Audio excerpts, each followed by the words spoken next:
Okay, this is video lecture number 78.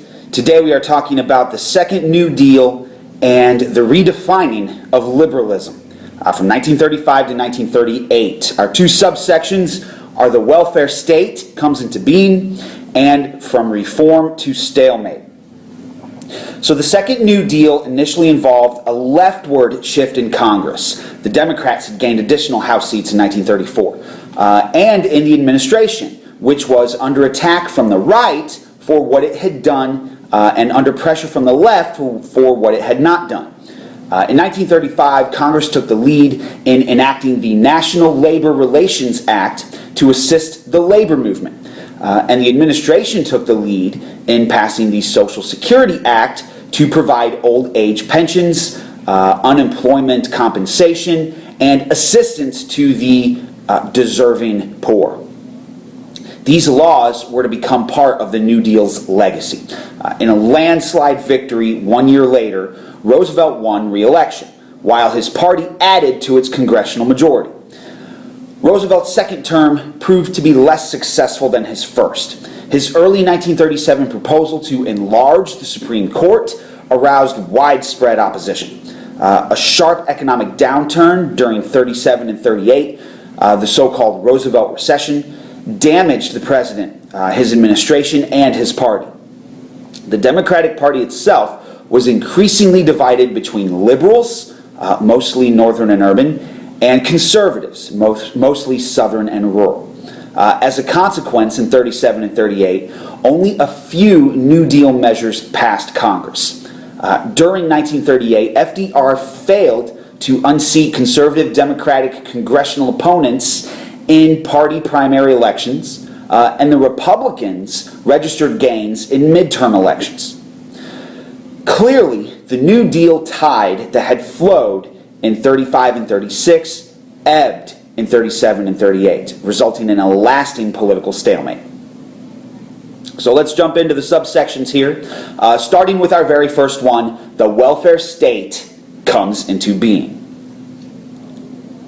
As the Depression continued and attacks on the New Deal mounted, Roosevelt, with his eye on the 1936 election, began to move to the left and construct a new coalition and broaden the scope of his response to the Depression. The first beneficiary of Roosevelt's change in direction was the labor movement. After the Supreme Court declared that the NRA was unconstitutional in 1935, labor representatives demanded legislation that would protect the right to organize and to bargain collectively.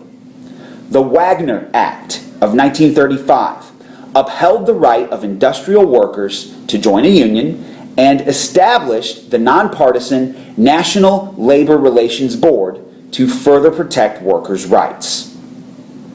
The Social Security Act of 1935 provided pensions for most workers in the private sector to be financed by a federal tax that both employers and employees would pay, and established a joint federal-state system of unemployment compensation.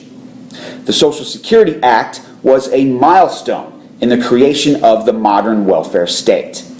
Never before had the federal government assumed such responsibility for the well-being of a substantial portion of the citizenry. The Second New Deal created what historians call New Deal liberalism. Classical liberalism held individual liberty to be the foundation of a democratic society. Roosevelt and his advisors redefined that idea and created policy to preserve individual liberty through government assistance. Okay, let's go to the next section then, from reform to stalemate. Under Harry Hopkins, the Works Progress Administration, the WPA, put relief workers directly onto the federal payroll. Between 1935 and 1943, the WPA employed 8.5 million Americans, but only reached 1/3 of the total unemployed. Ralph Landon, the Republican challenger to Roosevelt in 1936, accepted the legitimacy of most New Deal programs, but criticized their inefficiency and expense. The Republican candidate also pointed to authoritarian regimes in Italy and Germany, directed by Benito Mussolini and Adolf Hitler, respectively, and hinted that Roosevelt harbored similar dictatorial ambitions. Roosevelt beat Landon in a landslide. There was no third-party threat, and as Huey Long had been assassinated in September of 1935. Roosevelt received 60% of the popular vote and carried every state except for Maine and Vermont. Now, because he felt the future of New Deal reforms might be in doubt, Roosevelt asked for fundamental changes in the structure of the Supreme Court, only 2 weeks after his inauguration. Roosevelt proposed the addition of one new justice for each sitting justice over the age of 70, a scheme that would have increased the number of justices from 9 all the way to 15. Opponents protested that he was trying to pack the court with justices who favored the New Deal. The issue, though, became a moot point when the Supreme Court upheld several key pieces of New Deal legislation, and a series of resignations created several vacancies on the court. Roosevelt managed to reshape the Supreme Court then to suit his liberal philosophy through 7 new appointments, including Hugo Black, Felix Frankfurter, and William O. Douglas. The Roosevelt recession of 1937 to 38 dealt the most devastating blow to the president's political effectiveness in his second term.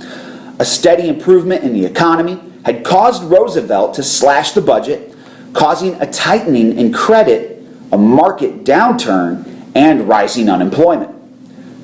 Roosevelt spent his way out of the downturn. He and his economic advisors were groping toward John Maynard Keynes's theory of using deficit spending in order to stimulate the economy. Keynesian economics gradually won wider acceptance as defense spending during World War II ended the Great Depression. Through Roosevelt's second term, then, a conservative coalition composed of Southern Democrats, rural Republicans, and industrial interests in both parties impeded social legislation. All of this change was over by 1939. Okay, so go ahead and answer the review questions then that you see at the bottom of the screen, all about the second New Deal, Roosevelt's second term, and continue on with your notes and your study.